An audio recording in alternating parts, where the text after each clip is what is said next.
Assalamualaikum warahmatullahi wabarakatuh. Alam kubur adalah fase pertama setelah seseorang mengalami kematian. Ini adalah alam barzakh, tempat peralihan antara dunia dan akhirat. Banyak yang menggambarkan alam barzakh sebagai tempat yang menakutkan, terutama bagi mereka yang belum siap menghadapi kehidupan setelah mati. Ketika seseorang meninggal, ia mungkin merasa tidak percaya bahwa dirinya sudah meninggalkan dunia fana. Ia seolah-olah masih berada di dunia, seperti mengalami mimpi panjang. Namun, pada hakikatnya, ia telah memasuki alam kubur, di mana ia akan menghadapi ujian pertamanya. Setelah seseorang dimakamkan, dua malaikat, Munkar dan Nakir, akan datang.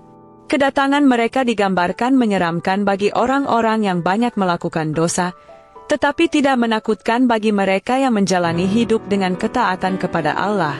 Di alam kubur, seseorang akan diajukan 6 pertanyaan penting, yang akan menentukan tempatnya di akhirat. Apakah ia akan masuk surga bersama para nabi, ulama, dan orang-orang saleh, ataukah ia harus menjalani siksaan neraka terlebih dahulu? 6 pertanyaan itu adalah: 1. Man Rabbuka? Siapa Tuhanmu? 2. Ma dinuka? Apa agamamu? 3. Man Nabiyuka? Siapa nabimu? 4. Ma kitabuka? Apa kitabmu? 5. Aina kiblatuka? Di mana kiblatmu? 6. Man ihwanuka? Siapa saudaramu?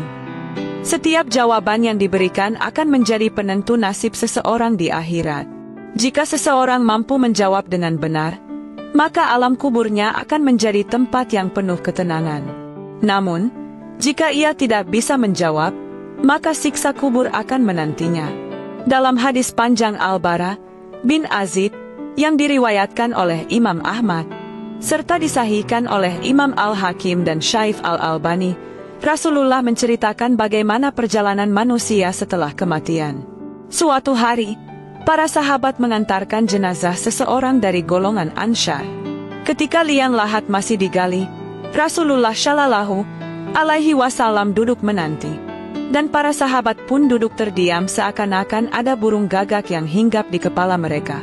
Rasulullah memainkan sepotong dahan di tanah, lalu mengangkat kepalanya dan bersabda, "Mohonlah perlindungan kepada Allah dari azab kubur."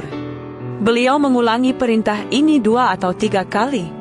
Jika seseorang beriman, maka ketika ajalnya tiba, akan datang malaikat-malaikat dari langit dengan wajah yang bersinar terang seperti matahari. Mereka membawa kain kafan dan wewangian dari surga. Mereka duduk di sekelilingnya sejauh mata memandang. Kemudian, malaikat pencabut nyawa akan datang dan berkata, "Wahai jiwa yang baik, keluarlah engkau menuju ampunan dan keridhaan Allah." Dengan mudah, ruh seorang mukmin akan keluar dari tubuhnya, seperti air yang mengalir dari mulut kendi. Setelah itu, ruh tersebut dibawa oleh para malaikat dengan penuh kehormatan, diiringi wangi harum surga. Setiap kali melewati kelompok malaikat di langit, mereka bertanya, "Ruh siapakah yang begitu mulia ini?"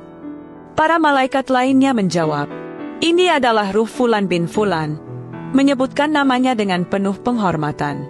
Ketika ruh itu sampai di langit ke-7, Allah berfirman, "Tulislah nama hambaku ini dalam kitab Illin, lalu kembalikanlah ia ke jasadnya di bumi. Karena dari bumi aku menciptakan mereka, kepadanya aku mengembalikan mereka, dan darinya aku akan membangkitkan mereka kembali." Setelah ruh dikembalikan ke jasadnya, 2 malaikat datang dan bertanya, "Man Rabbuka?" "Rabbku adalah Allah," jawabnya. "Ma dinuka?" "Agamaku Islam," jawabnya. "Man Nabiyuka?" "Nabiku adalah Rasulullah Shallallahu Alaihi Wasallam," jawabnya.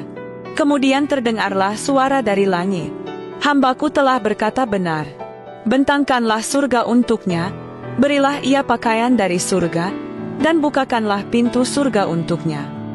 Maka, hembusan angin sejuk dan wangi surga masuk ke dalam kuburnya, dan kuburnya diperluas sejauh mata memandang.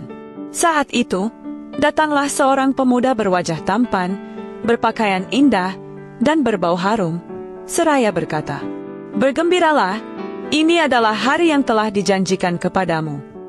Orang mukmin itu bertanya, "Siapakah engkau?" Wajahmu menandakan kebaikan. Pemuda itu menjawab, "Aku adalah amal salehmu." Sang mukmin pun berkata, "Wahai Rabbku, segerakanlah datangnya hari kiamat, agar aku bisa bertemu keluargaku dan menikmati kenikmatan surga." Bagi orang kafir, saat ajalnya tiba, akan turun malaikat dengan wajah gelap dan menyeramkan, membawa kain kafan yang kasar dan berbau busuk. Ketika ruhnya akan dicabut, ia merasakan siksaan yang luar biasa, bagaikan mencabut besi berduri yang menempel di kapas basah. Setelah itu, ruhnya dibawa dengan penuh kehinaan. Setiap melewati kelompok malaikat, mereka bertanya, "Ruh siapakah yang amat hina ini?" Para malaikat yang membawanya menjawab, "Ini adalah ruh Fulan bin Fulan," menyebutkan namanya dengan penuh kehinaan.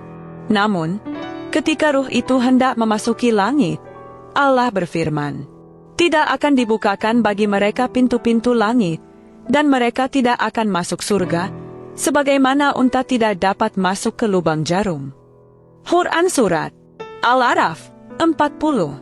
Kemudian Allah berfirman, "Tulislah namanya dalam sijjin, di bawah bumi." Setelah itu, ruhnya dilempar kembali ke bumi. Ketika dua malaikat bertanya kepadanya, ia tidak bisa menjawab. Maka terdengar suara dari langit, "Hambaku telah berdusta, bentangkanlah neraka untuknya, dan bukakanlah pintu neraka untuknya." Kuburnya pun menyempit hingga tulang-tulangnya saling menghimpit. Agar kita selamat dari siksa kubur, kita harus memperbanyak amal saleh, menjalankan perintah Allah, dan menjauhi larangannya. Rasulullah juga mengajarkan doa agar terhindar dari siksa kubur. Semoga kita termasuk golongan yang mendapat rahmat Allah. Wallahu alam bisyawab.